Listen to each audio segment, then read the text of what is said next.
Hey everyone, it's Aaron again. I'm back with another review. Today I'm going to be talking about Casino Royale, the one released in 2006, not the original from, I believe, the 70s, which was maybe even the first um, James Bond movie or book. I don't remember. But either way, so I got my notes with me. Let's dive right in. So, Casino Royale released in November 17th of 2006. Director Martin Campbell, starring Daniel Craig, Eva Green, Mads Mikkelsen, Jeffrey Wright, and Judi Dench. It's based on the book, by Ian Fleming, like I said. But basically, the plot is a newly dubbed Double O, James Bond, has been sent in to infiltrate and take down a criminal organization by the leader known as Le Chiffre, who is played by Mads Mikkelsen. So, what can I say? It's a great film. It really is. It's a good.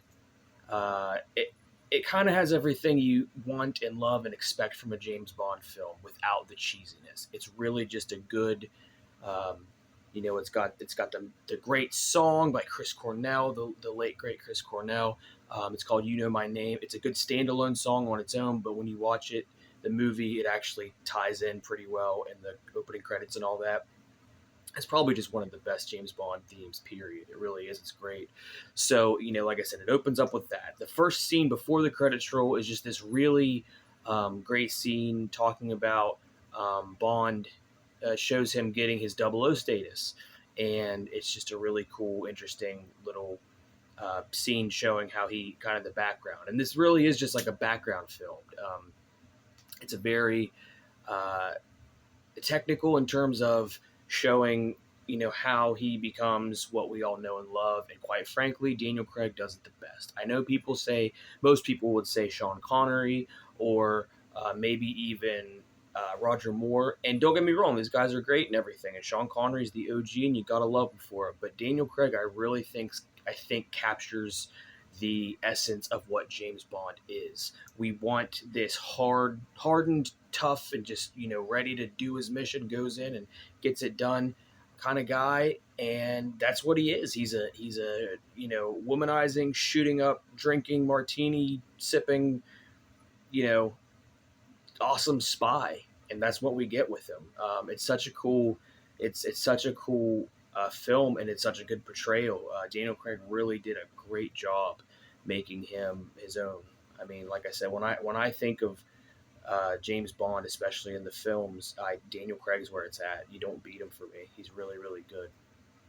Um, as I mentioned, we have other cast members. Eva Green, she plays uh, the Bond girl, but she's one of two. There's another one I can't think of her name, but there's two Bond girls. But the cool thing about Eva Green, she's not really a Bond girl. She's there on his side, makes like nice eye candy and all that, but she can handle her own. It's really cool to see that. Judi Dench as M. I love Judi Dench. She's incredible. She's just got this, no BS, straight to the book, get it right, Bond, you're an idiot, scolding kind of mother vibe, and she's just incredible at it.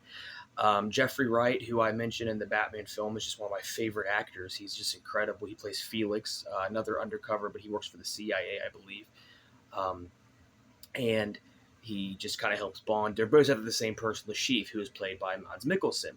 He, once again, he's incredible. It's such a good villain. He's just cold, but he's got this kind of, not swag, but this like this icy cold demeanor, sure, but you like him, I guess. It's hard to explain. He's a bad guy, but you just love him. You just like him. But so, yeah, like I said, it's the beginning. It's the beginning of Bond. Basically, this is the etymology of James Bond becoming who the spy we all know and love today. And it's a really well put together film. There's so many good things about it. The action's great. The writing is great in it. The acting is great in it. All the gadgets and all that stuff. Even though there's not too many of those, the ones that they do get are pretty cool.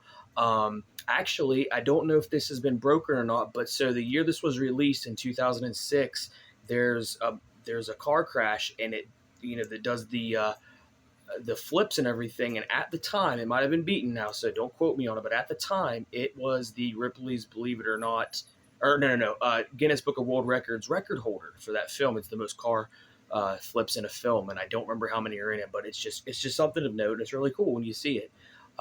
It's a very good practical effect and everything, and it's just awesome. Uh, the atmosphere overall is just a really nice, sleuth noir kind of spy film. I mean, it really is. It does a really good job of being what it's supposed to be, and that is a James Bond film. We get it all. We get the girls, we get the guns, we get the fights, we get the the martinis, we get the nice charming accent, and all these awesome things in it.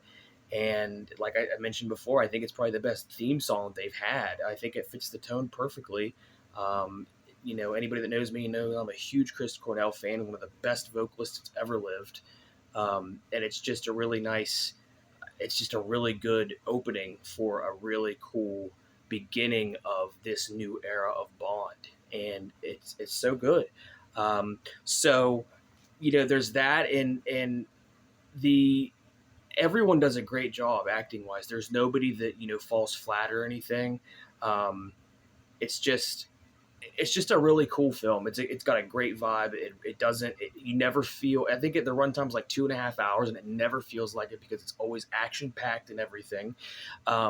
This is a really cool take on Bond as well, because even though yes he's the icy cold killing demeanor kind of guy, but he's got this sensitive side too. Not like overly much, but you can tell he's got some stuff going on. It's more he's not. I know that in this one, Judi Dench calls him a blunt instrument. It's a great thing, but that's kind of what Bond is. But in this one, he's 2-dimensional. He's got the icy cold demeanor thing, but he wants out of the spy game. He's not really into it. He's the best at the game and all that, but he doesn't really. It's not for him. He just doesn't want it anymore.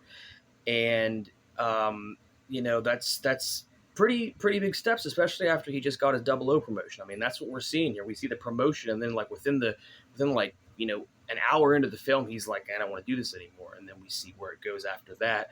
But it's just a very cool, just a nice take on a classic character, but it's just a very good way that they represented it. Now, I can't speak for book adaptation because I have not read any of the novels, but I'm assuming it's fine because I don't remember anyone really complaining about it that much. But even if they did, I think they'd be like, you know what, who cares? It's just a nice, solid action film, and it really is. I mean, if I'm going to recommend an action film to somebody, it's probably going to be Casino Royale, because it's not just a great, amazing action film / Bond film or whatever. It's just a good movie.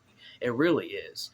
Everyone knew what they were doing. They knew the assignment, and just came and tackled it, and we end up with the best of the best. I mean, in my opinion, the best Bonds, probably one of the best Bond villains. Mads Mikkelsen's a great actor. Eva Green, the Bond girl, but she's not just a typical bimbo. I mean, she's she holds her own. She really goes out there and she does her thing, and she calls him out on his crap. And even though he eventually talks her into it, but I mean it's very, she's not about it at first, and it's just really cool to see. Judi Dench, like I said, she's just amazing as him. She's just a great actress.